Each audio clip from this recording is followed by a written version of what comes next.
में कभी मैंने ये नहीं देखा कि उस अखबार की कभी कहीं कोई बदनामी हुई हो या किसी ने पैसे देके खबर छपवाने की कोशिश करी हो।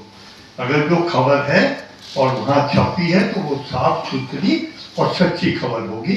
इस बात के लिए भी मैं आपको दिल की गहराइयों से बहुत मुबारकबाद देता हूँ।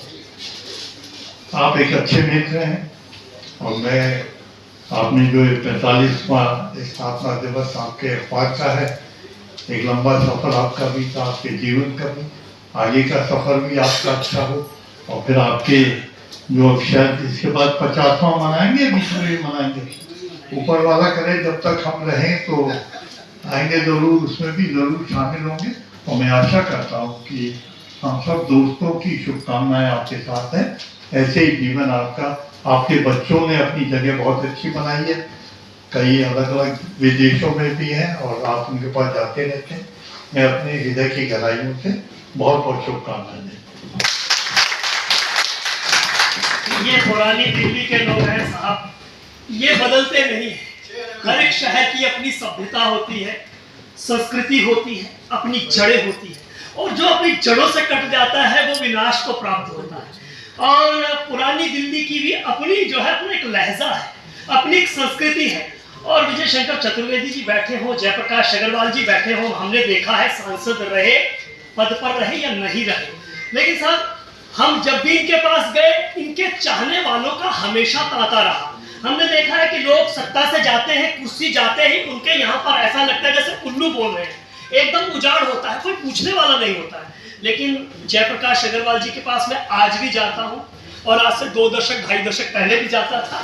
इनके चाहने वालों का तांता आज भी लगा रहता है, लोग इनको मिलने के लिए आते रहते हैं, जाते रहते हैं, चाय के प्याले जो है वो चलते रहते हैं, चाय की चर्चा होती रहती है। ये शख्सियत है जयप्रकाश अग्रवाल।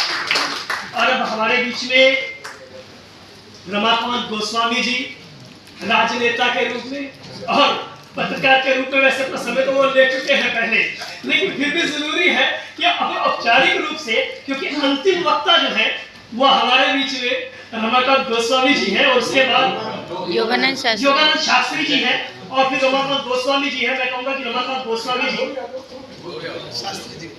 चलिए मैं अब विधानसभा के पूर्व अध्यक्ष योगानंद शास्त्री जी को कहूंगा कि वो अपने आशीर्वचन जो है वो इस कार्यक्रम में जो है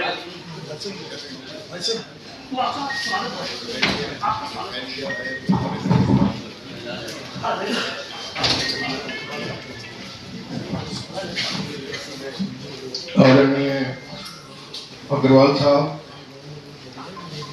चतुर्वेदी जी, भाई उपाध्याय जी, मेरे दाएं बैठे आदरणीय जैन साहब, रमाकांत गोस्वामी जी और सबसे प्रमुख माननीय श्रीमती चतुर्वेदी जी। देखिए, हमारे ग्रंथों में एक बात कही है, अर्धो ही ऐसे पुरुष है न तावत पूर्णो भवते यावत् भार्यां न विद्यते। ये जो आदमी है ना, ये उस समय तक पूरा नहीं होता जब तक भार्या का वर्ण नहीं बने।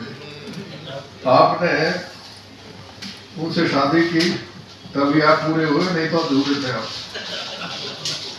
मैं विजय शंकर जी को बधाई देना चाहता हूँ कि वो एक अहरनिश काम में लगे रहते हैं। डॉक्टर राजेंद्र प्रसाद जी की जन्मतिथि मनाते हैं। इस बार बेटे की बटिया के पास थे अमेरिका, लेकिन छोड़ के आए कि उनकी जयंती जरूर मनाने।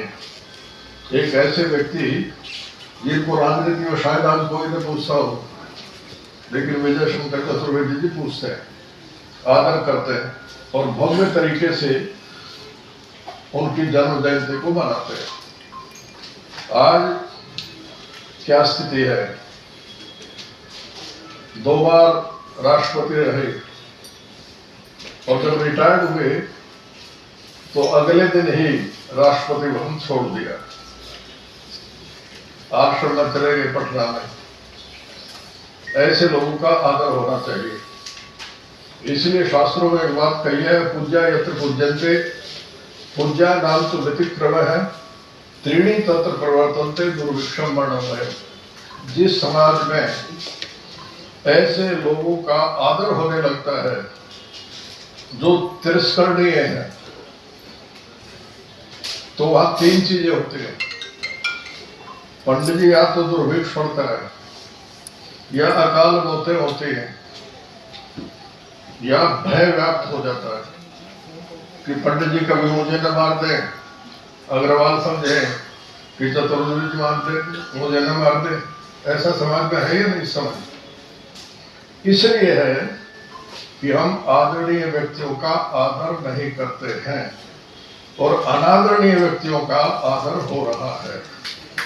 इसको ये मत समझिए कि मैं राजनीति की दृष्टि से ऐसा कह रहा हूं। ये